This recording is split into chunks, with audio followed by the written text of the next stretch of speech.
Mavu let out a sigh as she trodden along the narrow cubicle-lined passageways. She was back here in the Galactic Trade Syndicate Legal Matters Bureau office, a place that was only used for training up new employees or usage of the spacious interview chamber. At the very least, she had gotten to eat a proper meal before coming here and had been allowed time to read her newest case file. She eventually made her way to the back of the office, a doorway with a keypad between her and the next case. She pulled her data set out and reread the name on her case file. Admiral Dwight Sharp of the GTS, Terran Navy. 30 years of command and more medals than letters to his name. One assistant interviewer to be provided for technical reasons. Wait, that wasn't there the first time she read this. She gently keyed in the code and stepped into the spacious chamber, her nerves steeled for what must be a decorated war hero. Instead, she saw someone she hadn't seen since her last visit to this very room a month before. Someone she honestly never thought she would see again. Mr. Thomas Lowell, what a surprise! The human of the very same name sat adjacent to the table with his iconic red mug in hand. He had just been tugging at the sandy blonde hairs of his mustache before she spoke. His eyes locked with hers, and she noted the dark circles under his eyes were still present. His beaming smile brightened his features significantly. Mavu! Good to see you again. Mavu could tell that his voice was sincere, though she also noted a deep tiredness to his voice. He looked disheveled and had a spattering of stubble on his face. She wondered if he was still being forced to perform extra shifts. Such business practices were frowned upon by legal experts, but it was ultimately up to the individual who accepted the work. After his interview and subsequent signing of the form that banned gravity guns, the two had gone to a local diner for a proper meal. Thomas had called it brunch, which was a fusion of the morning and afternoon meals. It was the first time Mavu had tried such a thing, and she found it to be appreciable. The two had spent a time conversing socially, discussing topics such as hobbies and literature, and generally just relaxing to the jovial music being played at the establishment. As it turned out, the two of them were both avid readers. Thomas enjoyed fictional words involving adventures and beasts, while Mavu preferred historical works and biographies. The human had gifted her a novel from his personal collection as a means of thanking her for the time spent together. Mavu would not admit it aloud, but the book was entertaining. She closed her eyes for a moment, her thoughts attempting to understand his query and his presence here. After a moment to form the words, she spoke in her usual business voice. I have been well, Mr. Lowell. Am I to understand that you will be the assistant interviewer? The smile on Thomas's face didn't waver. Crazy, right? Those legal guys you told me to talk to, the ones that would make sure all the files business got sent to Earth, they asked me if I would want to do some temp work here at the agency. Turns out they've always wanted someone who could read the technical jargon and word it in plain-speaking terms. This will be my first case. He finished his sentence with a noisy slurp in his drink. Mavu could see the logic behind wanting a data interpreter, though she was not expecting the agency to choose Thomas. Noted. She strode to her seat and prepared her files on the table. Strangely, she was not given a holopad. She also noticed that the Admiral was not there. Do you happen to know where the client currently is? Thomas had a case of his own and had begun unpacking the contents once she had taken her seat. Instead of legal materials in neat folders, his documents seemed to be schematics and formulae, with hundreds of notes made with a rainbow of different inks. As is customary of the brass, he's being debriefed by his own legal trolls. They're the ones who are clearing him to speak, what to say, when to say it, and why. Stuff like that. A moment later, the door on the opposite side of the room opened. From the shadowy corridor beyond strode an aging human in stark white uniform. He carried himself well, despite the obvious prosthesis that replaced his left leg hissing with pneumatic power. He came up to the table and granted himself a seat without a word. Mavu studied his face for a moment, taking note of his icy blue eyes and deep scar running from chin to ear. He cleared his throat before he spoke in a gravelly voice. Dwight K. Sharp of the Terran Navy. How do you do, ma'am? I do well, Mr. Sharp. My name is Mavu of Laws, and I shall be conducting your interview today. This is Mr. Thomas Lowell. He shall be my acting assistant and technical specifications interpreter." She waved a hand in his direction. Thomas gave the man a simple nod. "Good morning, sir." Sharp didn't seem to even register that Thomas was present. "I understand that I am to provide an in-depth explanation for the development and deployment of the weapon system, commonly known as the Rift missile, correct?" Mavu nodded. "Yes, that is correct." "Then let's get this over with." By no means was she an expert on human tone or body language, but even she could tell that he was quite irritated. His slowly tapping foot only cemented her reasoning. Mavu proceeded to read the Admiral the laws of governance and the rights she was legally obliged to invoke. He didn't seem to balk at the potential punishment that awaited him. Perhaps Earth laws were less lenient than the GTS had assumed. Having him sworn to honesty, she could activate the systems.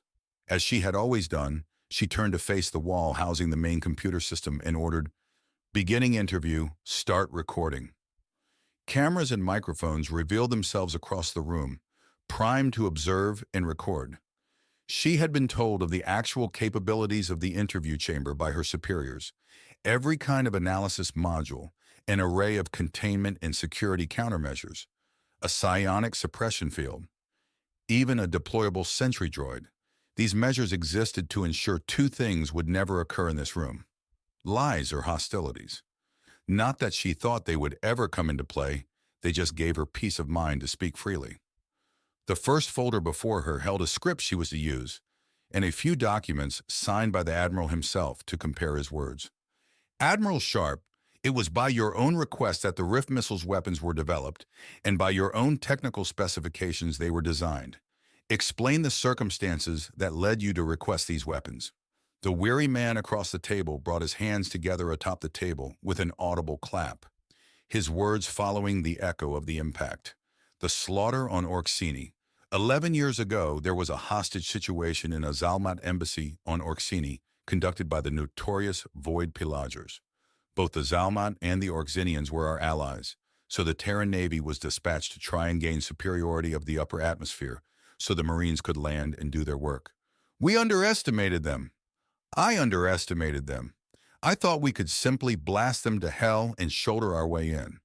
They taught me otherwise by focusing all their power to make a combined shield generator to weather our barrage. It didn't hold us back forever, but in the 5 minutes it took to beat them back, they had taken the lives of all 17 hostages. The whole thing was televised, and the 5th Terran Fleet was disgraced." Mavu remembered hearing about that when she was still a student. The GTS had barely managed to stop a war by expending a great deal of resources in order to capture the pirate leaders alive. Peace was still an uncertain concept for both sides, but the understanding that a third party had paid the fiends to disrupt their alliance has since kept them from drifting apart or pulling close together. After that blunder, I had our strategy council look at the footage for weeks. Every possible alternative that wasn't explored, anything we could have done to change the outcome, a single difference was all I wanted to know. The simple answer was that we just didn't have the firepower to break a shield of that caliber in one shot. You would have had to drop a nuke on them to get an EMP strong enough to crack it, but they were too close to the planet for that to work. He shook his head, his hands now drumming at the table silently. I reached out to a few different weapons contractors, the same ones that had made all the guns and bombs the 5th Fleet was already using. I told them what I wanted: a weapon that would break shields, leave no fallout, and do some damage to the ships themselves. Took them a year and a half to make a working test batch, and we've been using them since then. Mavu had been jotting down the basics of what was said. She glanced at Thomas and saw that the engineer looked as though he had written down everything spoken, as well as a scattered list of questions he wished to ask. Were he a full-fledged investigator, she would grant him the lead due to his inquisitive nature. But as he was technically a temporary asset, she would definitely put in another good word for him if he wanted. Following the development of these devices, a dynamic shift in the strategies employed by the 5th Fleet occurred. Please explain the reason for this change. The Admiral seemed to be grinding something in his teeth while he answered. The 5th Fleet was primarily a rapid strike force, employed when speed was a deciding factor between victory or defeat. Missions we undertook were almost always surprise attacks or raids, usually before a bruiser like the 7th or 9th comes in. Lucky for us, the Rift missiles outperformed to such a degree that we didn't need to disengage anymore. 9 years and we've been working solo, no more relying on other fleets. Mavu could hear the pride oozing from his words. She knew her next question was going to invoke a negative reaction, but she had a job to do. Would the removal of these devices hinder the effective role of the Fifth Fleet? Negative. To her surprise, there was no discernible change to his mood. If anything, she could sense a smugness behind his eyes. Mr. Sharp, would you be willing to explain the specifics of these weapons for the sake of legal recording? Mr. Lowell will assist you and give further technical explanations at your request. Thomas nodded in agreement. The Admiral sighed and rubbed at the back of his neck. I don't know the specifics of how they work, so it will be up to your expert over here to give you the numbers. I am willing to divulge how we use them and the effective strategies employed. That will suffice. The first folder closed, she drew the second and began her next set of questions, though now she knew who to ask for specifics. Mr. Lowell, please describe the functional operation of a Class 4 Rift missile. Thomas flitted through a hefty stack of diagrams before producing a page of dense technical babble that neither Mavu nor Dwight Sharp could understand. The Class 4 Shatterback Rift missiles operate using a destabilized transporter array aligned with a controlled sample of overcharged protons. The sample is fired through the miniature gateway, thus releasing the volatile energy in a cascading eruption within said gate. The resulting detonation caused enormous electromagnetic disturbances, as well as a rapid opening and closing of multiple uncontrolled gateways, known as rifts. Any matter caught in the momentary rift is transported at random to an adjacent rift. After a lapse of 12 seconds, all remaining rifts expel an aftershock of electric energy and all matter currently within before closing permanently. Mavu looked at one of the forms the Admiral had signed nearly a decade ago. The exact wording the page used was, "Delete enemy shields and shuffle physical matter around." An apt description, though not adequate. Mr. Lowell, do continue and elaborate on the mission-specific use of the device and its specifications. The Shatterback is currently deployed as an anti-electronics countermeasure, designed to disable all electronic systems of the designated target. Priority targets of the system include carriers, defenders, defense stations, and blockades. Effective missile flight range is 4,000 kilometers, with an effective detonation radius of 9 kilometers.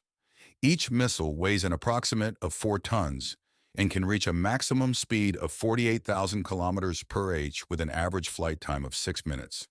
The primary use to date has been to disable the enemy before a bombardment. Mavu returned her attention to Sharp. Admiral, to the extent of your knowledge, are these statements accurate? And if so, could you elaborate further into the strategic usage? Sharp had seemed distracted as the request came to him. Yes, of course. Although I would like to admit that a slight error has been made regarding the velocity we use. Our ships don't use the standard tubes that allow the missile to do all of the propulsion and aiming. A modified magnetic accelerator is used to launch the missiles at roughly 6 times their top speed using only thrusters. This extends their range and sharply cuts down their travel time. All other details are accurate to my knowledge. As for their strategic use, it doesn't differ from the documents.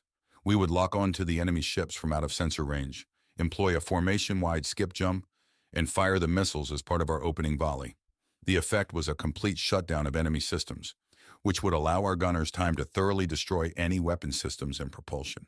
Once there was no chance of escape, we would allow them time to reactivate short-range communications so they could offer their unconditional surrender. His words spoke of pride, though Mavu could sense something else. Boredom? Disappointment? Regardless, it was not pivotal to the interview. The technical data mentions an erratic shuffling of matter through the rifts created by the Rift missiles. Describe this effect as you saw it. Frowning, he rubbed at his chin thoughtfully. I can best describe it as someone randomly opening doors, taking a chunk of the ship or a crew member, and putting them somewhere they weren't before.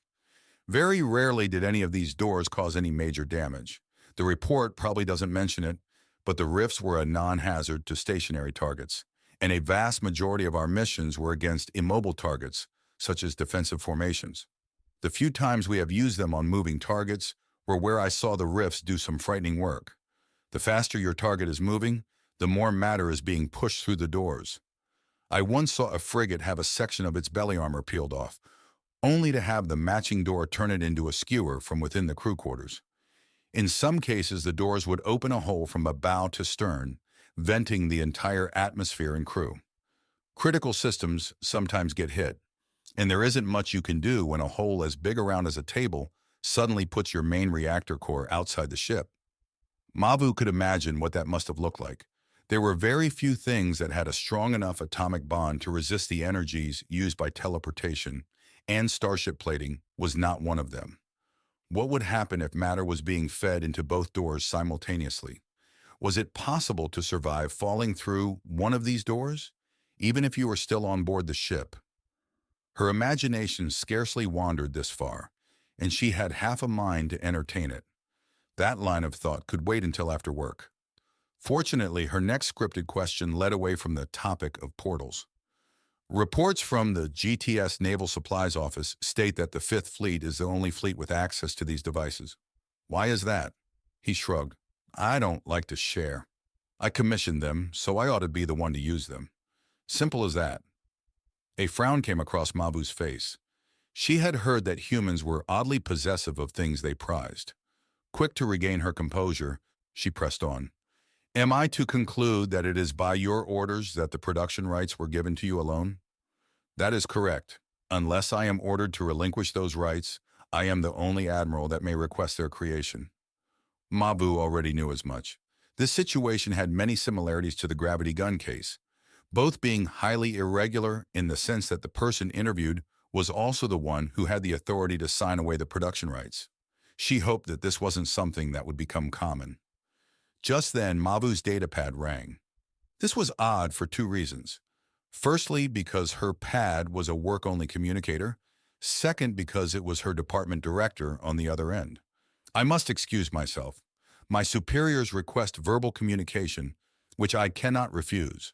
Hold recording. The cameras did not vanish, though she knew that the command used would disable all but one camera. Mavu stepped out of the room and placed a privacy wreath on, a useful device that muted both incoming and outgoing sounds, disrupted her face, and allowed her to select multiple microphone lines. She connected her datapad on her right and the camera-mounted microphone from the other room to her left. Twin popping sounds told her that all was working as intended. Hello, esteemed director. How may I assist? The director was an older Shorilon, one of red hue and large wings. His image hovered to her right, his scowl smoldering even across the digital space. Salutations to you, second-tier investigator. I have information that is both crucial to your current case as well as time-sensitive. Confirm that your wreath is isolated. Mavu glanced at the icons at the top of the wreath. Confirmed. I await your words. Before the director spoke, the second link on the wreath whispered the sounds of the interview room. It sounded as though Thomas and the Admiral were discussing the raid they had both taken part in. Time-sensitive information takes priority, so I shall tell you at once. The Fifth Fleet is currently preparing for launch. The specifics are classified. Even to myself, Dwight Sharp is soon to be recalled. The director tilted his head, allowing the window behind him to show the Terran ships rising to the stars. The admiral in question was now discussing the loss of two ships he had trained the captains of. Thomas confided in the loss of his brother. Your new task is to finish the interview with haste. The humans have been gracious enough to delay their recall for as long as possible. Mavu bowed her head to the director, a silent sign of acknowledgement. The conversation to her left had shifted to pop culture. The director tapped at something out of view. At the same time, a printer began spitting out a document with dense legal writings. Additionally, you must ensure that the Admiral signs the revised license restriction form. Impart unto him that the unified Earth nations has approved of the revisions and strongly suggest he sign. That will be all. Mavu had barely opened her mouth to speak when the feed abruptly cut. Thinking rationally, she assumed that meant she should hurry up, but on a personal note it felt dismissive. She grabbed the document and walked back to the door she had come from, stopping before the keypad so she could read the page. It seemed as though the clause of returning all objects, if value gained through selling the weapons, was removed. in a new clause stating that the officials of Earth would represent the Admiral in following legal matters, essentially a safety precaution to keep his ships in action. It was smart, though she wondered how she was going to get him to sign it. Her wreath was playing their conversation, and she could hear laughter. Mavu stepped back into the room to find Thomas and the Admiral in high spirits. She only heard the tail end of their conversation as she came up to the table. "That's why you don't challenge a fiplout to a dance-off." "Oh, hey Mavu, welcome back. Everything all right?" His grin was spread from ear to ear, and she could see the minuscule gap between his foremost teeth. She glanced at the time on her wreath before taking it off. "There are no problems. Due to unfortunate circumstances, we must finish this interview with urgency." She took her seat once more and directed her voice towards the computer wall. "Interview resume.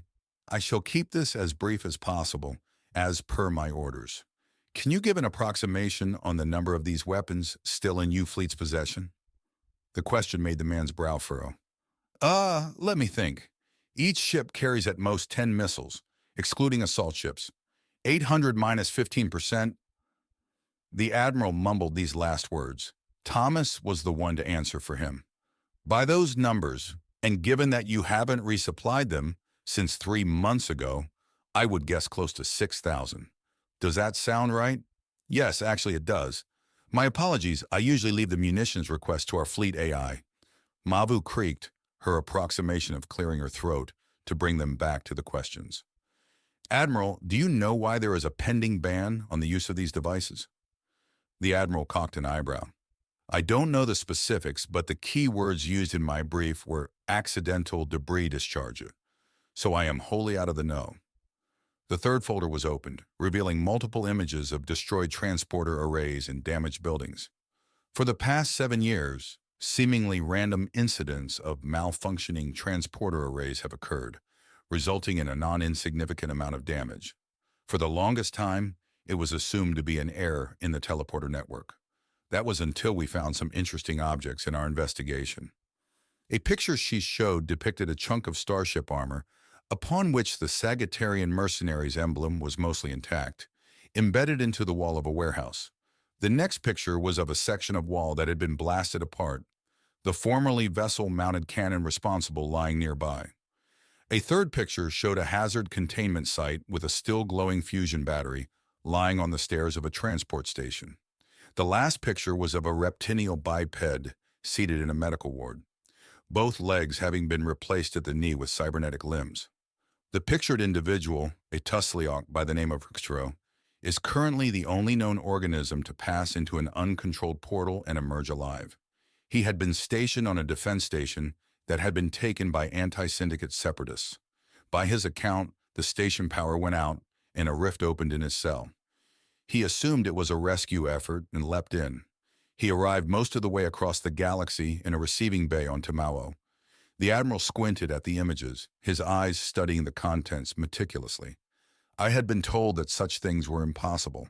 Leaning above the table, Thomas looked at the images as well, with a focus unlike him. Improbable, not impossible. Transport gates all operate on agreed-upon matching frequencies. The system is designed so that only 2 gates can be on a single channel at a time. But since these rifts are randomly switching frequencies in tandem with their partner, it is possible that there would be 4 doors on the same channel, if only for a moment.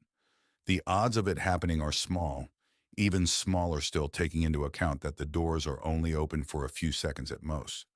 The guy lucked out that he didn't get split between the 3 other doors, though I guess that's where his legs went. The Admiral's eyes were still on the pictures.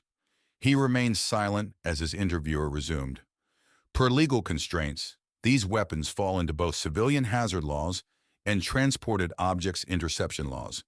As it stands, they cannot be allowed to remain in use. His response was calm and patient. I understand. I had been assured that such accidents weren't possible, so I had blindly accepted it as the truth. I'm going to have a long discussion with the R&D team that sold me the rights. They'll probably be keen on rethinking what impossible really means in the near future. Mavu took the freshly printed form from under her wing, where she had tucked it, and slowly ushered it across the table. The elderly man eyed the page being slid towards him warily, though he still held a smirk from whatever humor he had recently enjoyed. Mavu explained, "The Unified Earth Nations have approved of this modified license restriction form. This form explains, I am well aware of what it details." Sharp cut her off with a raised hand. "I knew coming in here that this was coming, and knowing now what a fool I had been, I won't argue." He reached a hand out and placed it over the signature line. When his hand came back, Mavu noticed that his name had been printed in bold mechanical letters, seemingly seared onto the page. She looked at his hand and noticed that what she once thought was organic was actually a disguised prosthesis. "Before you leave, do you have statements to declare in regards to the matters discussed?" The Admiral stood and straightened his outfit. "I know you both understand that no confidential information is to leave this room by either party, so I won't pester you on that. On a personal note, I would like to thank you, Thomas, for the delightful story. It had been some time since I had last talked to a fellow Earthborn." Thomas smiled as he replied, "It was an honor to meet you, sir. May the stars guide you home." He said this while giving the man a salute, to which the Admiral responded with the same gesture and phrase. Mavu waited for their gesture to end before her proclamation. She took the form and placed it in her case, stating, "With this form signed and all my questions answered, I conclude this interview." The cameras returned to their hidden compartments, and the barely noticeable hum of instruments vanished. With that, the Admiral strode from the room quickly, a pair of men dressed in similar attire waiting for him just beyond the door he had entered from. He looked back once, giving the men at his side a nod before moving beyond the threshold of the door. With the room now powered down, Mavu began collecting her documents alongside Thomas. A small chuckle came from him. "Whew, what a rush." She looked over to Thomas with a confused look. "You knew the Admiral?" "Not personally. The man has a reputation, that's all." "What for?"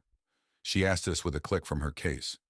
Thomas looked at the door that the man had left through. "Quite a lot. He's been serving the Navy for almost a century, and he's racked up a lot of victories in that time. He's usually called Old Ironside because of his augments. I saw you notice the arm and leg, but did you know that he's almost entirely cybernetic?" Mavu balked at the idea. "That's absurd. He seemed much too organic to be primarily mechanical." "Yeah, I didn't believe it either, not until today. Apparently early in his career he threw himself in between his predecessor and a plasma blast. His entire right half was destroyed, but he endured. I've even heard that he's got all kinds of advanced upgrades, the same kind they give enhanced Marines, but I don't believe it. Truly, the marvels of modern medicine knew no bounds." "Wait, you said he had been in service for almost a century. How old is he?" His file had been a large blank space, save for information needed for the interview. Thomas looked puzzled, tugged at his mustache twice, then shrugged as he turned for the door. "Dunno. He probably joined young, climbed the ranks, and got modded as he got higher. More money equals better life expectancy. There are probably geezers thrice his age out there somewhere, kept alive by Frankenstein-esque devices in secret labs. It's that way everywhere, you know?" It was her turn to just shrug. She knew the director was older than he appeared, the benefit of being at the top. Mavu felt a pang of hunger, so she decided to check her pad for the time. "Well, Mr. Lowell, it appears as though it is time for lunch." He looked up at her, though she noted he was frowning. "First off, you can stop calling me that. Thomas is fine. Tom is even better. We're going to be working at the same place, so we might as well be on a first-name basis. Second, I'm hungry too, and I think I owe you a burger meal. You are the one who set me up with this gig, after all." He made valid points, and the term meal sounded appealing. "Very well. I shall allow you to choose the establishment. Third thing, you can drop the proper talk. I like people speak, not etiquette bot 9000 or whatever you call it. I know you can do it." His scowl was playful, and he was definitely attempting a jab at her business mannerisms. Were this a professional setting, she would have reprimanded him. However, they were now walking through the empty hallways of a building seldom used by anyone. She has no reason to keep up the charade. "All right, lead the way, Thomas."